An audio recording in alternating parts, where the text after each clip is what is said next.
All right, page 2 of the sample test. It says graph this. Well, let's look first at the domains. X is less than -1. So that's from -1 down.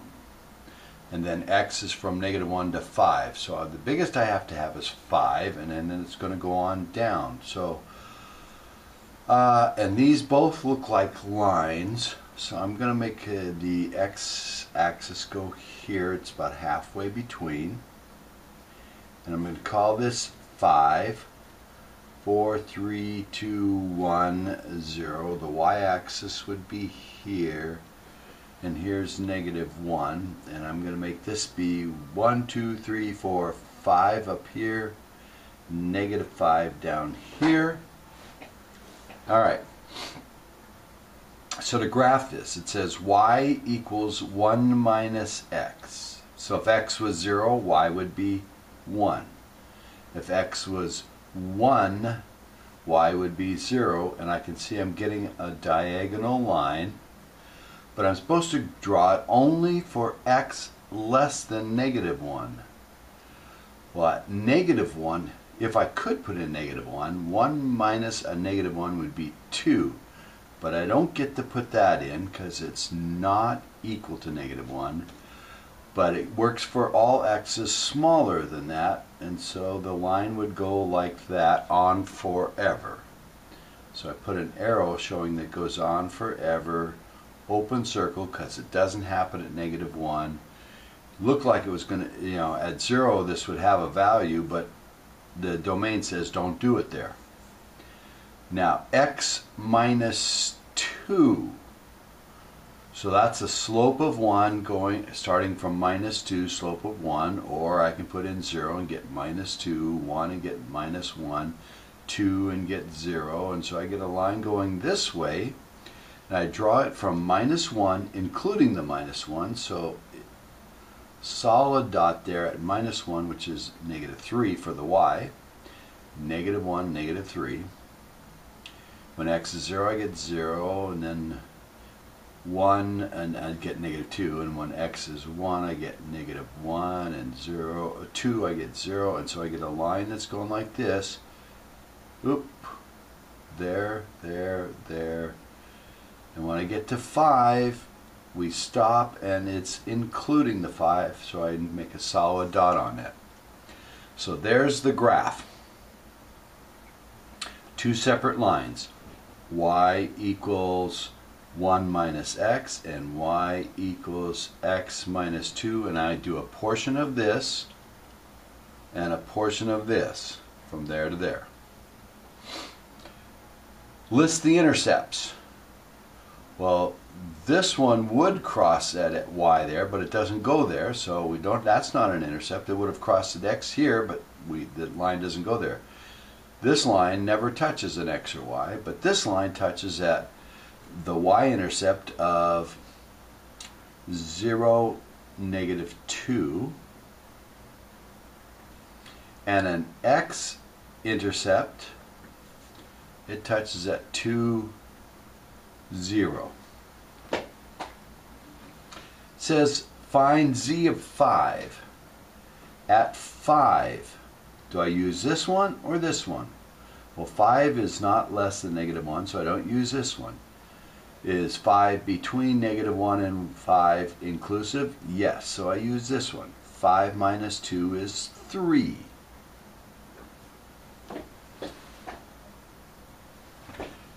Meaning we put in 5 and got 3. Z, the y value when x is 5, is 3. How about for -1? Is -1 in this one? Nope. Is -1 in this one? Yes, because it includes the -1. So -1 minus 2 is -3. How about for 2? Is 2 less than -1? Nope. Is 2 between -1 and 5? Yes. So I put 2 in there and I get 0. And that's number 5. Number 6. Number 6 says find f plus g, where f is x squared minus 3 plus g which is 1 minus x. And so I get x squared, subtract an x, minus 3 plus 1 is minus 2. B, find f times g. So f is x squared minus 3, parentheses, times 1 minus x, and I get x squared times 1, x squared times negative x,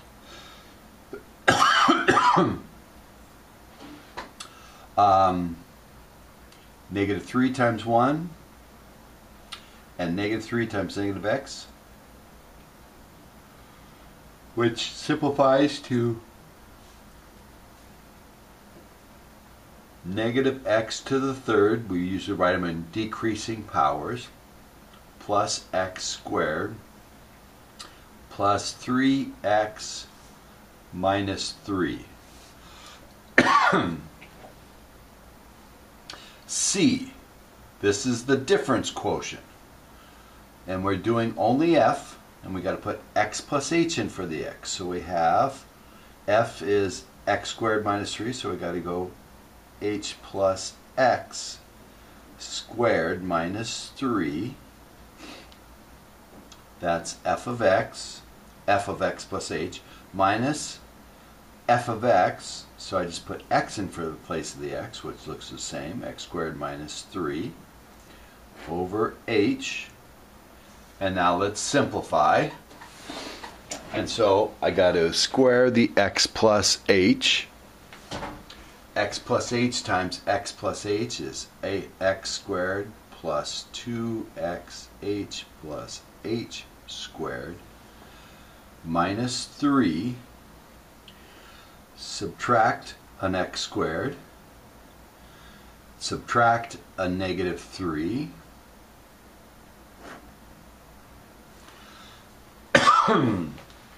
and the x squareds cancel, the negative 3 and the plus 3 cancel, so I get 2xh plus h squared over h. I can factor an h out of the numerator, and I get 2x plus h, because h times 2x is 2xh, h times h is h squared, and that's over h, and the h's cancel, and I get 2x plus h. And finally, D says put 2 into f and into g and divide the answers. 2 into f, that'd be 2 squared minus 3, 4 minus 3, over 1 minus 2. So 4 minus 3 is 1, over 1 minus 2 is negative 1. It's negative 1.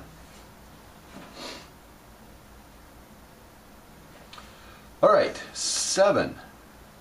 Identify the parent function. Parent function, here is y equals x squared, or the parabola. Here is the y equals the square root of x. Okay. And then describe the transformation of the parent function for each of the following. So there's stuff working on the x inside the parent function, and then there's stuff outside the parent function. I'll take care of the stuff inside the parent function first. And there's only one thing, a minus 2. So it'll take the parent function, the x squared, and move it right to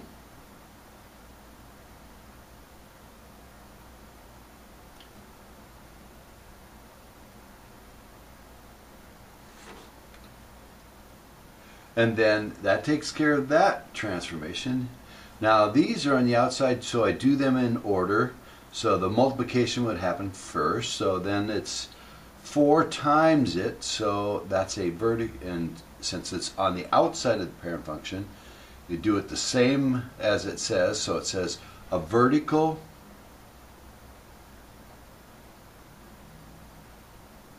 stretch by 4, so it's 4 times up. So instead of over here at it's over 2, 2 normally is up 0, it's going to stay 0. At 1 over, it's normally 1, but it's 4 times as much, so it's going to be up at 4. And at 3, it's going to be up at 4. And so it's stretched vertically. And then plus 3. So then I got to take this whole thing and move it up 3. 1, 2, 3. Still over here, 2, and stretched vertically. 1 over, up 4, 1 over, up 4.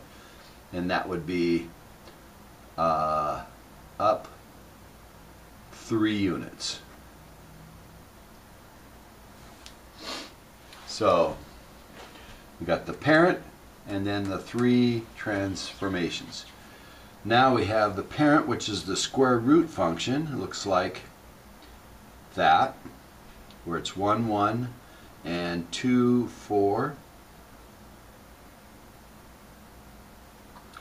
And there's stuff working on the x inside it. There's a negative and a 3. The negative on the x, the negative flips it over, and it's working on the x, so it flips it over the y. So that would look like that. And then the 3 on the inside works in the x, and you would think it would make it 3 times as wide, but it shrinks it, so it's a third as wide. So it's, instead of going at 1 up 1, it's going to go at a third up 1. At 2/3, it's going to be up at at 4. A third of 4 is 1 1/3ish. It's going to be up at 2. So it's going to go something like this. Squeezed. Horizontal compression. By 3. And then we have the plus 2 on the outside, which is working vertically up 2. So here up 2, 1, 2, and then it goes steep. And that's a move up, or translate up 2. And that's 7. Now on the test I'll give you more room for these, but I just put it kind of tight together here for you. Now the next section, we're supposed to tell whether they're odd or even. Even means it doesn't care whether x is positive or negative. So when x squared doesn't, x to the 4th doesn't, so this one's even. Odd, if you change the sign of the x, the y would change sign. But if I put in plus 1 for x's and minus 1 for x's, I would get the same answer. So it didn't matter what x was positive or negative, so it's even. On this one, absolute value, you would think it would be that, but it's not quite. For example, if I put in plus 1x, I get 2 plus 1, 3, absolute value is 3. So if I put in 1, I get 3. If I put in negative 1, negative 1 times 2 is negative 2, plus 1 is negative 1, absolute value negative 1 is 1. So if I put in a number and its opposite, I didn't get the same answer, so it's not even. And I didn't get opposite answers, so it's not odd. It's a neither.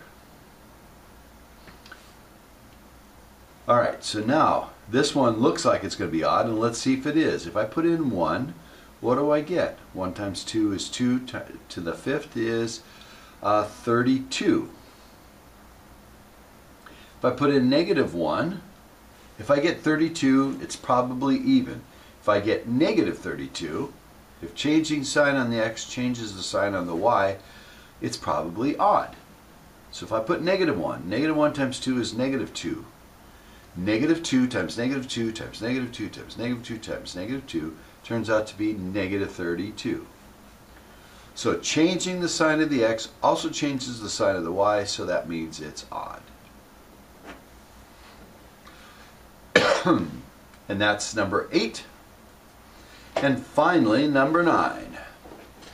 So I even graphed the line. I gave you the equation of the line. So the point P is over x, as we talked about a lot today in class. And the y value on this line is 20 minus x.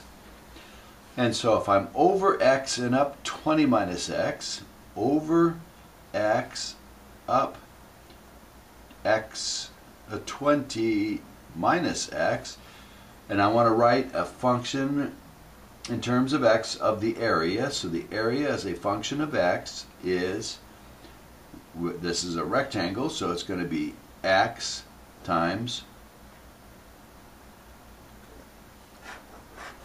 and that's number 9.